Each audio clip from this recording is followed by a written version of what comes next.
Welcome to Post Colonial Space. I'm Masood Raja, and in today's brief conversation, I would like to explain just one concept, interpellation.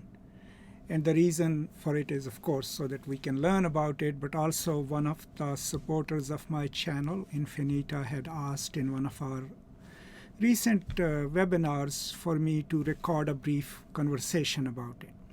So in this brief conversation, then, I will first explain Althusser's usage of the concept and then share my understanding of it. I hope that makes sense to you. I'm not going to go deep into the philosophical details of it, but just enough so that you, me, and everyone else can understand basically what does it mean.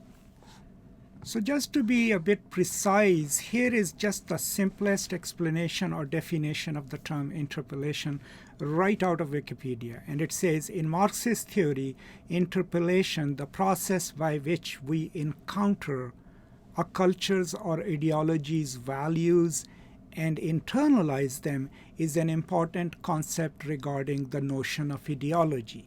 It is associated in particular with the work of French philosopher Louis Althusser.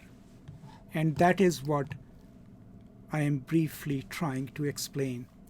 So Louis Althusser, the French philosopher who was also a Marxist philosopher, a structural Marxist, uses the term interpellation in his discussion of ideology and subjecthood in one of his most highly anthologized essays, The Ideological and Repressive State Apparatuses. That essay is available pretty much everywhere. I also have a recorded lecture on it. You can watch it. In order to understand interpellation, we first need to understand Althusser's concept of the subject. Okay? And he is reworking a little bit of what Lacan had suggested in the mirror stage.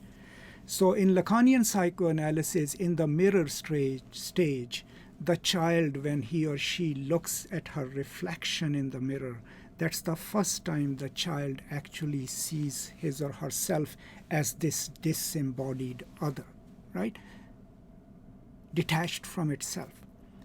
And in that process knows itself, the I of itself, right? But eventually it is in the symbolic order where we human beings, according to Lacan, become subjects because of how the law of the father constructs us, right? And we negotiate it and decide our identities. In Althusser, we are literally born as subjects. That's the first thing that he suggests in the essay, that you don't become a subject, you are born a subject. Why? Because ideology precedes you. You are born into an ideology. You were born in a family, you have a surname, you probably, of course, have a defined gender. So that means that even before you become conscious of your own self, you're already a pre-constituted human subject. And as you grow into the symbolic order, you take that subjectivity with you. But if we buy into this idea that we are all already preconceived as subjects that exist in the world, that exist in language, then interpellation, according to Althusser, is connected to an actual act of hailing. What does he mean by that? He gives you the famous example of a policeman yelling at the street, "Hey, you!" That's a hail, someone acknowledging you as a human subject. So just at the moment of the hail, you stop in your tracks and you become aware of who you are, right? You become aware of your subject status and you know who you are. That feeling, that realization of who you are because of an outside hail is what Althusser calls interpellation, right? So a proper use of interpellation then would be that an ideological imperative or a material imperative forces us to acknowledge our subject position in the world.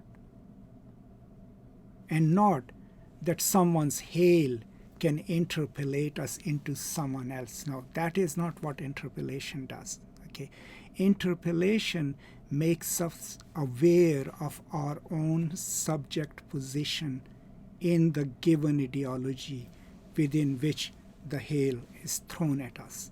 So let me further complicate that hail from the policeman.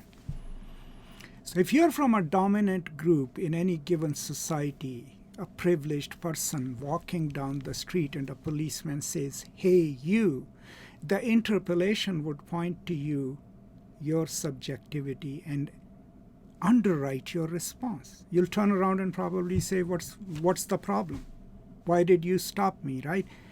Because that hail immediately informs you of your own subjectivity in the system, and that subjectivity is of a dominant male, right? But if you are a woman or a minority walking down the streets of DC or anywhere else and a cop says, "Hey, you will still be interpellated, but that interpellation will inform you of your own subject position within that ideology. Your response would be different, right? You will be, what have I done wrong? Am I in trouble, right? Is this guy going to arrest me? Because your subjectivity is connected to your feeling of precarity. It's not connected to the dominant ideological position, right? So interpellation then always involves a hail from the outside, a knock at your door, right? A glance or an utterance which addresses you. But depending on what your ideological position is as a subject within a given ideology or a system of power, it reminds you of your own subject position, your subjectivity within that dynamic. And that recognition of who you are within that dynamic, the I of the I, is what is caused by an act of interpellation, right?